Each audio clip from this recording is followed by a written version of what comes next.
Shalom, bienvenidos a Vía Haftaj Israel, una frase hebrea que significa amarás a Israel. Esperamos que se queden con nosotros durante los próximos 30 minutos, ya que nuestro maestro, el Dr. Baruch, nos compartirá una enseñanza expositiva de la Biblia. El Dr. Baruch es profesor titular del Instituto Zera Abraham con sede en Israel. Aunque todos los cursos del instituto se imparten en hebreo, el Dr. Baruch se complace en compartir este video semanal en inglés con doblaje al español. Para más información, por favor, visítenos en amarasaisrael.org. Aquí está Baruch y la lección de hoy.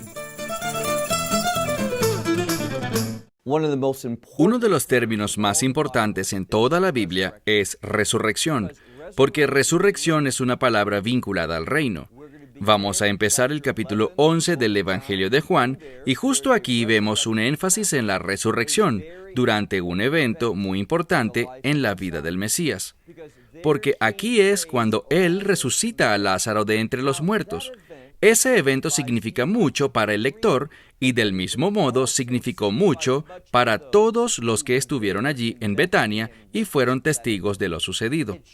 Este milagro debió haber sido una señal de esperanza, una señal que revelara la identidad del Mesías, pero por culpa del liderazgo, y siempre tenemos que hacer una distinción entre el liderazgo y el pueblo. El pueblo se regocijó por esto, y también veremos que así fue con algunos de los líderes. Este evento impactó sus vidas, de modo que dejaron a los judaístas y se convirtieron en seguidores del Mesías. Pero cuando miramos al sumo sacerdote y a los miembros del Sanedrín, ellos querían incluso volver a matar a Lázaro. Esto connota no solo un rechazo hacia Yeshua, sino también su deseo por impedir el establecimiento del reino. Una de las preguntas más importantes que tú y yo necesitamos preguntarnos es, ¿realmente deseamos el reino de Dios? Si es así, entonces viviremos de acuerdo a los estándares del reino. Permitiremos que los principios del reino de Dios se apoderen de nuestras vidas y nos cambien, para hacernos diferentes del mundo y más semejantes a nuestro Mesías, para hacer las cosas que el Mesías quisiera que hiciéramos. Habiendo dicho esto, tomen sus Biblias y vean conmigo el libro de Juan, capítulo 11. Evangelio de Juan, capítulo 11. Y empezaremos con el versículo 1. Leemos aquí. Y cierto hombre estaba enfermo, y este hombre era Lázaro de Betania. Hay dos cosas que quiero resaltar de estos nombres, Lázaro y Beth-Aní o Betania. Verán, todos los nombres en la Biblia tienen un sentido, un significado, y el nombre Lázaro era un sobrenombre común, Shem Kinui, para el nombre hebreo El Hazar. Este nombre, El Hazar, significa Dios ha ayudado. Y eso es exactamente lo que observaremos aquí. Veremos que Dios se mueve a través de la persona de Yeshua, Emmanuel, Dios con nosotros, el Mesías. Dios se moverá a través de Yeshua con el fin de ayudar a Lázaro. Y sabemos lo que esa ayuda será. Será la resurrección. Y déjame simplemente decirte esto. Si vas a tener alguna esperanza de recibir las promesas de Dios, será a través de la resurrección. Es decir, será posible al convertirte en un receptor de la gracia de Dios, que te levantará y causará tu entrada al reino de Dios. Así que miremos de nuevo, dice aquí. Y cierto hombre, Lázaro, era su nombre, que era de Betania. Bien, hablemos por unos minutos sobre ese lugar, Beth-Aní. Es un término hebreo. Beth significa casa de, y el término Aní puede significar afligidos, y esa misma raíz pronunciada de modo diferente, Oni, significa pobreza, ser muy pobre. Pienso que es muy significativo que cuando Yeshua fue a Jerusalén, la ciudad santa Jerusalén, Él no se quedó con los líderes, la gente más importante de Israel. No se quedó con el sumo sacerdote, ni con los líderes religiosos. No, Él se quedó ¿dónde? A las afueras de Jerusalén, en el Monte de los Olivos. Sabemos que el Monte de los Olivos tiene un significado especial para el Mesías. El término Monte de los Olivos combina la palabra olivos, aceite, que se produce allí, y por lo cual se le dio ese nombre, Monte de los Olivos. Y el aceite es lo que se usa para la unción, por lo cual también se llamaba Har Meshijá, el Monte de la Unción. Y el término Mesías proviene de ese mismo término unción, que significa el Mesías, el ungido. Por lo que este lugar tiene una gran importancia. Y sabemos algo más. Cuando vemos, por ejemplo, el libro de Zacarías, es decir, la profecía de Zacarías, sabemos que en su capítulo 14, verso 4, el Mesías, en última instancia, cuando regrese, volverá a Jerusalén, pero no directamente a la ciudad de Jerusalén. No, la palabra dice que sus pies se posarán sobre el Monte de los Olivos. Entonces, este lugar tiene gran trascendencia. Además, sabemos algo más. De acuerdo a la tradición judía, cuando el Mesías regrese al Monte de los Olivos, bueno, el judaísmo diría cuando el Mesías venga por primera vez, habrá un gran evento, y ese evento será la resurrección. Cuando el Mesías regrese al Monte de los Olivos, una gran resurrección se llevará a cabo, y por tanto no deberá sorprendernos que haya llegado a ese mismo lugar, Beth Aní, que se encontraba sobre el Monte de los Olivos. Cuando él fue allí, levantó a uno de entre los muertos, con el fin de ejemplificar lo que haría a su regreso. Si él tenía el poder para resucitar a Lázaro de entre los muertos, entonces lo tendría también para levantar a cualquiera de entre los muertos, a todos aquellos que hayan creído en él.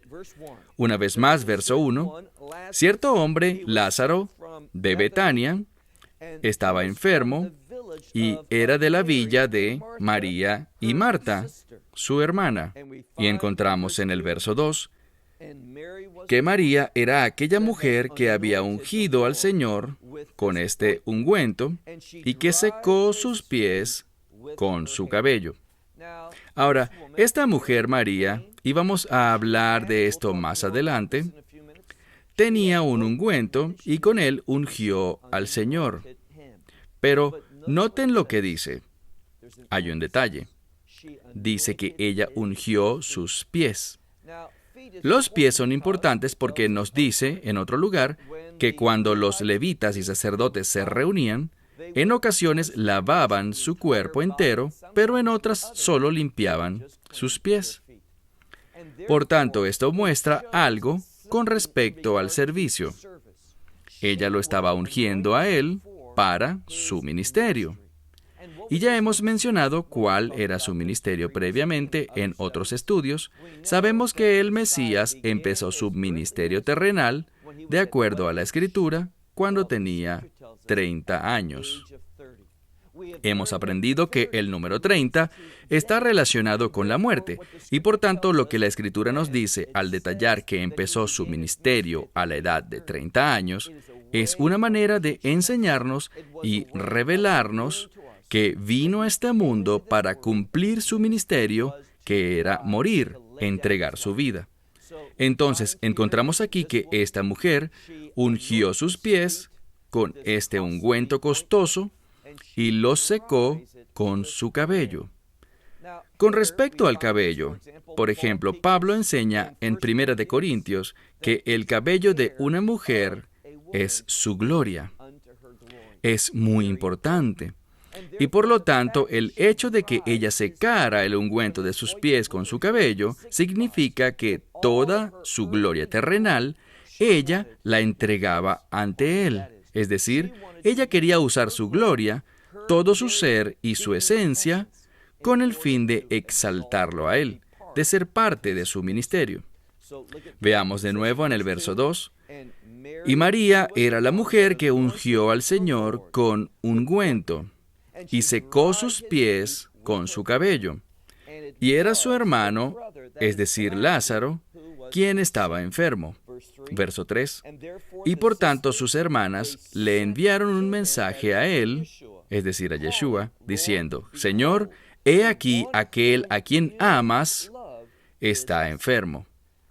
Ahora, permíteme demostrarte que la palabra de Dios está siendo atacada. La verdad divina está bajo ataque hoy en día. ¿Y por qué digo esto? Bueno, mira la escritura de nuevo. Dice, «He aquí, Señor, aquel a quien amas». Entonces, hay algunos que quieren vivir un estilo de vida que es una abominación ante Dios.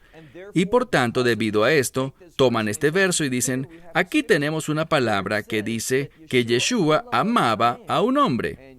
Y ustedes saben lo que quieren decir con eso.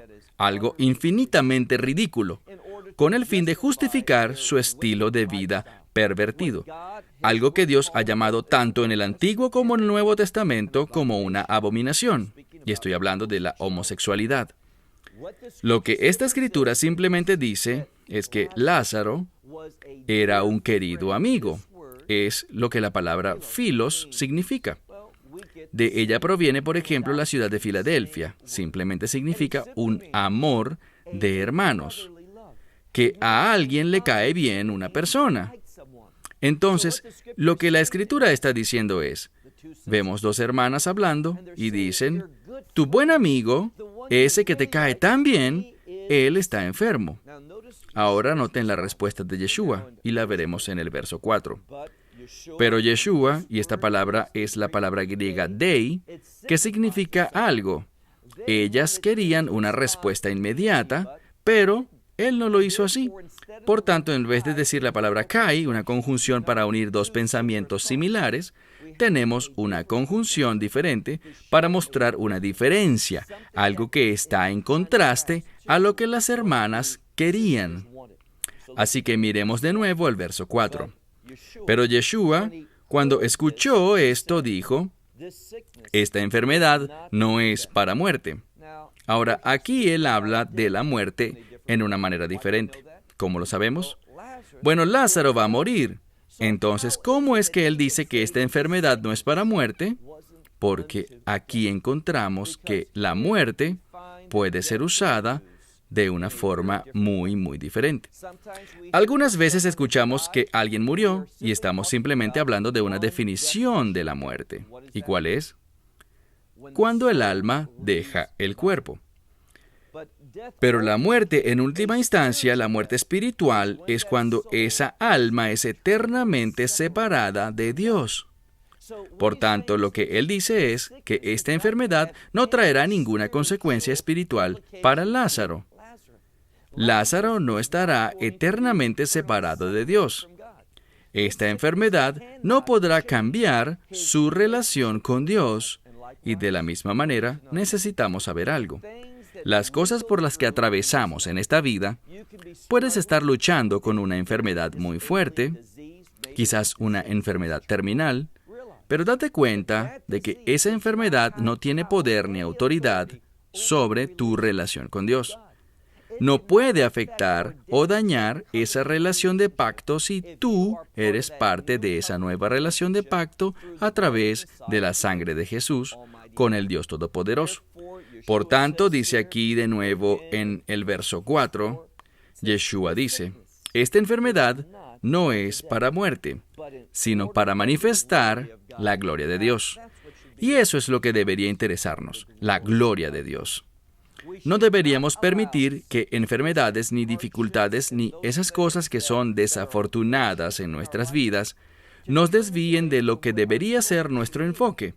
Y eso es ser un instrumento, una vasija que manifieste la gloria de Dios. Yo recuerdo que hace unas semanas estábamos hablando de un hombre ciego y dije algo. Enfaticé que debemos ser muy cuidadosos aquí porque no es muy agradable o muy amable cuando alguien tiene una discapacidad que otra persona venga y diga, no te preocupes por eso, Dios usará eso y cosas así. Eso es insensible y no es mi intención. Pero quiero que nos demos cuenta de algo. Dios puede usar todas las cosas. Algo que a Dios le encanta hacer, y hay una excelente palabra hebrea que lo describe, la foj, que significa cambiar algo, darle la vuelta completa a algo. Eso es exactamente lo que Dios quiere hacer con nuestras dificultades y con esas dolencias que tenemos. Él quiere tomarlas, todo lo que consideramos como algo desafortunado en nuestra vida, cosas con las que luchamos y son realmente difíciles. Puede ser algo doloroso, emocional o físicamente. Puede ser alguna discapacidad, alguna desgracia en nuestra vida que estamos soportando y no podemos hacer nada para cambiarla. Pero date cuenta de que Dios sí puede. Él puede cambiar eso en un instrumento para su gloria. Y eso es exactamente lo que Él quiere hacer con esta enfermedad. Entonces vamos de nuevo. Él dice, esta enfermedad no es para muerte, sino con el propósito de que, y noten lo que aquí dice, el Hijo de Dios. Ahora, ese término Hijo de Dios enfatiza la divinidad del Mesías. Él no solo es totalmente hombre, como ya lo hemos dicho, especialmente cuando estudiamos Juan capítulo 7, sino que ahora ya no hablaremos tanto sobre su humanidad, a pesar de que es completamente un ser humano. Vamos a recalcar ahora su divinidad. Por eso el término que es usado es el Hijo de Dios.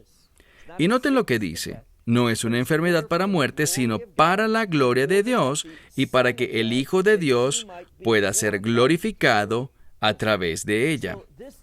Entonces, esta enfermedad, a fin de cuentas, aunque trajo la muerte física, mucha atención, la muerte física de Lázaro que causó lágrimas, y hablaremos de eso en un momento, todo eso Dios lo tomó, lo volteó de arriba a abajo, lo cambió, con el fin de hacerlo un instrumento que manifestara su gloria. Entonces, avanzamos ahora al verso 5.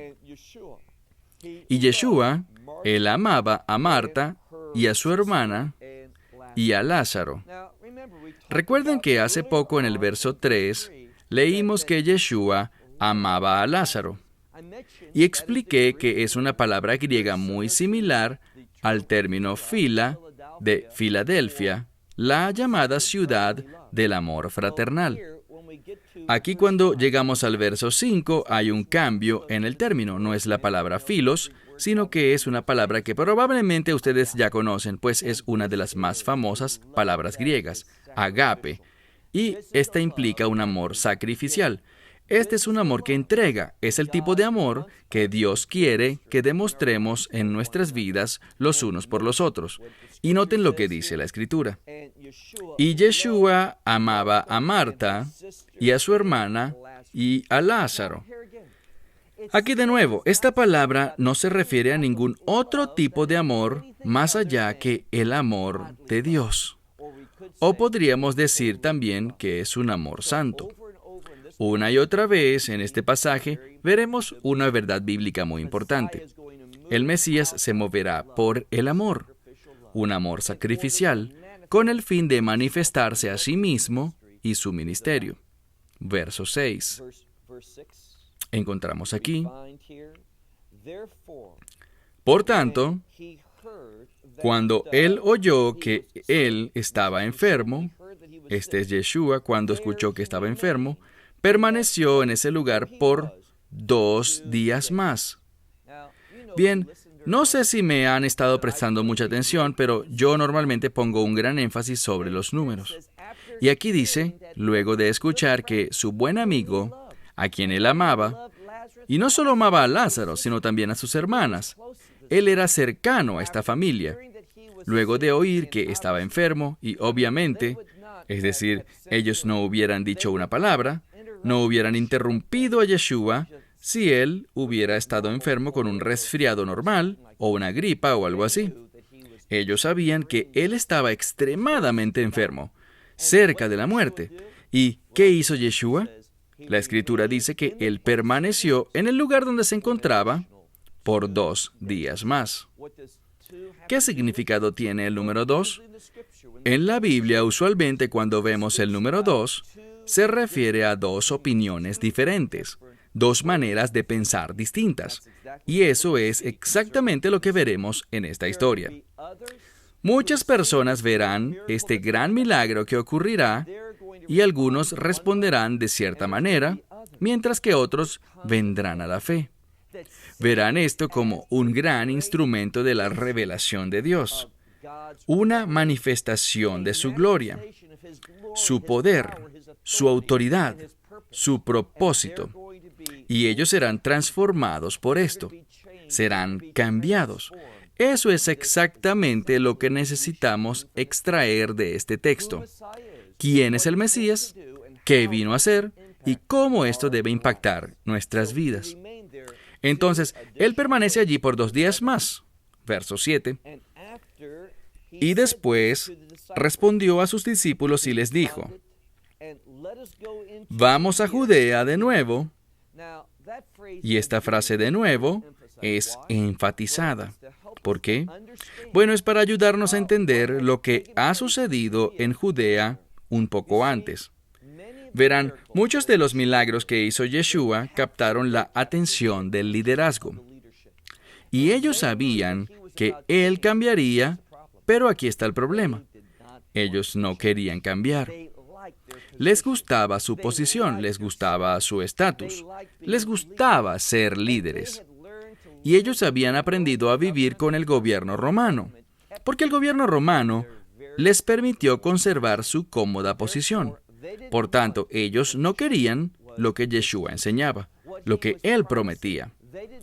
Ellos no querían el propósito por el cual Él fue enviado a este mundo, y este era el propósito de la santidad. La santidad tiene que ver con el propósito de Dios. Desafortunadamente, para ese momento, ni el liderazgo romano ni el judío estaban viviendo basados en los propósitos de Dios. No tenían un carácter santo y la nación estaba corrompida. Hablamos de cómo Juan el Bautista, de una familia sacerdotal, no estaba sirviendo en el templo debido a esta corrupción, sino que salió y se fue hacia el Mar Muerto, en el desierto, cercano al río Jordán. Allí es donde se ubicó. ¿Y por qué? Bueno, muchos de los sacerdotes que dejaron Jerusalén creían que el juicio de Dios estaba muy cerca. Entonces, una vez más, dice, vayamos a Judea de nuevo. Pero noten la respuesta de los discípulos. Los discípulos le dijeron a él, rabino. Muchas veces este término que es traducido rabino, en el idioma griego, es la palabra didaskalos, que significa maestro. Pero este no es el caso. Es literalmente el término rabí, una palabra hebrea, pero escrita en el idioma griego. Y hablamos que ese término rabino, y por eso no lo uso para referirme a mí mismo, este término rabino significa mi grandioso, aquel que está lleno de abundancia. Y eso es lo que era Yeshua. Él es el único rabino. Así que los discípulos le dijeron, parece que ellos no entendían por qué él diría algo así, porque ellos sabían, y él sabía, lo que dice en el verso 8, que los judaístas, y de nuevo, no el pueblo judío, la gente común, los judíos normales, sino el liderazgo, los judaístas, dice, los judaístas buscan apedrearte. ¿Y tú de nuevo quieres ir ahí? Y Yeshua responde, ¿acaso no tiene 12 horas un día? De nuevo, los números son importantes. Cuando aparece el número 12, ¿en qué debemos pensar? En las 12 tribus de Israel. Israel debe estar siempre en nuestra mente cuando el número 12 aparece en la Biblia. Y lo que Yeshua dice es esto. Yo iré ahí, de vuelta a Judea, donde están esos líderes que quieren matarme, apedrearme. ¿Por qué hace esto? Debido a su compromiso con Israel. Primero y principal, la Escritura lo dice así, que Él fue enviado a este mundo por las ovejas perdidas de la casa de Israel. Yo me he dado cuenta de que muchas veces los no judíos escuchan esto y se molestan, pero entiendan, es solo cuando Israel se corrija, es solo cuando el pueblo judío se pose sobre un nuevo fundamento espiritual correcto, que las grandes bendiciones de Dios vendrán sobre las naciones de la tierra.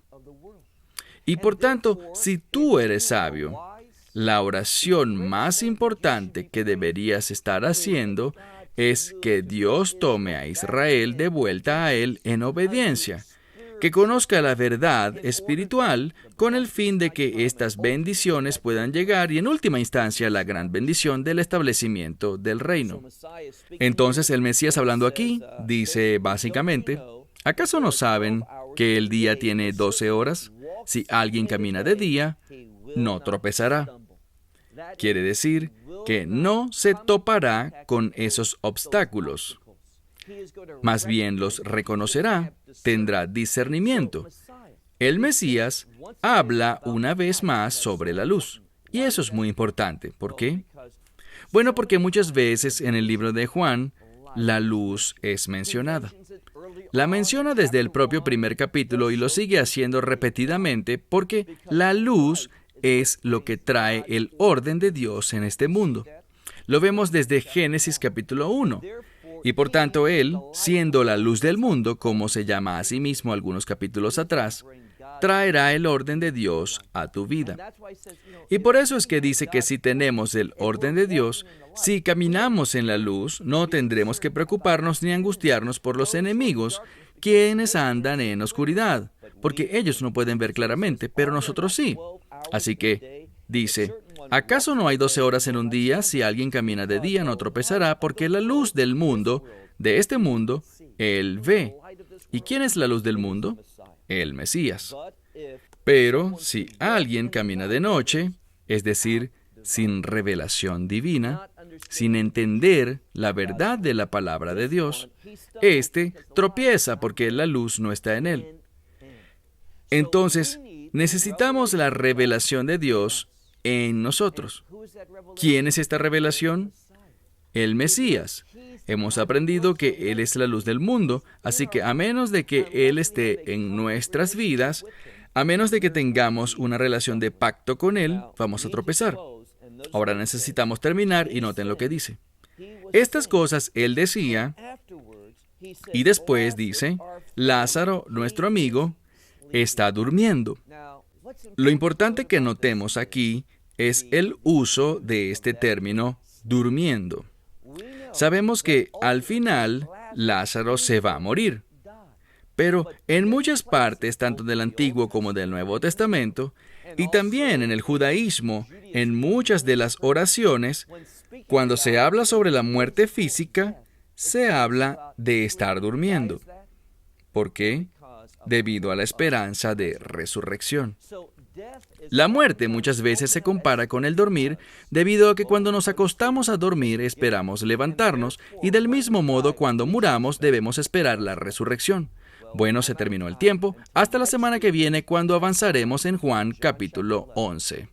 Esperamos que te hayas beneficiado del mensaje de hoy y lo compartas con otros. Por favor, haz planes para unirte a nosotros cada semana en este momento y en este canal para otra transmisión de amarasaisrael.org. Nuevamente, para obtener más información sobre nosotros, visita nuestra web amarasaisrael.org, donde encontrarás muchas otras conferencias de Baruch en formato de video. Hasta la próxima semana. Que el Señor te bendiga en Yeshua HaMashiach, Jesús el Mesías, mientras caminas con Él. Shalom desde Israel.